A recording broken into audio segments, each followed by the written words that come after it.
ఇవాళ నేను రాజమండ్రి దగ్గర ఉన్నటువంటి ముత్యాలమ్మవారి ఆలయాన్ని దర్శించుకోవడానికి రావడం జరిగింది.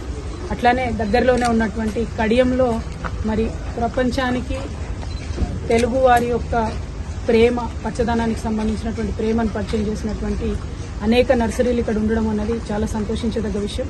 దాదాపు 2-3 వేల ఎకరాలలో పెద్ద పెద్ద నర్సరీలు ఇక్కడ ఉండడం, అన్ని పెద్ద పట్టణాలకి ఇండియాలో అదేవిధంగా ఈ విదేశాల్లో కూడా మంచి మంచి మొక్కల్ని పంపించడం అన్నది చాలా సంతోషించదగ్గ విషయం.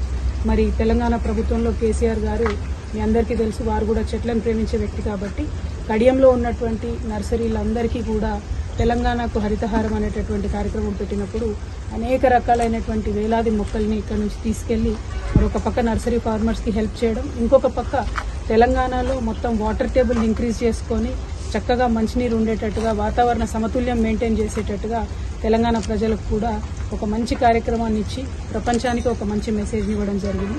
ఇక్కడ చాలా హ్యాపీగా ఉంది. వచ్చి వాళ్ళ పుల్ల ఆంజనేయర్ గారి నర్సరీలో మేము చూడడం జరిగింది. చాలా మంచి మొక్కలు, చాలా మంచి ప్లాంట్స్ ప్రపంచవ్యాప్తంగా ఉండేటటువంటి నర్సరీలతో కూడా అనుసంధానం చేసుకుంటూ వారు ఇక్కడ మొక్కలు పెంచడం అన్నది సంతోషం.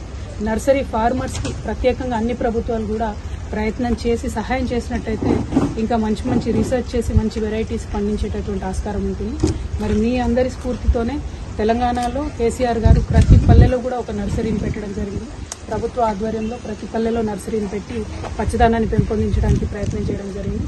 సో నర్సరీ ఫార్మర్స్ అందరూ బాగుండాలి, మంచి మొక్కలు ఇంకా పెంచి మొత్తం ఆంధ్రప్రదేశ్ రాష్ట్ర పేరుని దేశవ్యాప్తంగా పాపులర్ చేసే విధంగా మీరు ఉండాలని చెప్పి మనస్ఫూర్తిగా కోరుకుంటున్నాను. మీకు ఎటువంటి సమస్యలు ఉన్నా, ఎటువంటి కేసీఆర్ గారు తప్పకుండా మీకు అండగా నిలబడతారని తెలియజేస్తారు.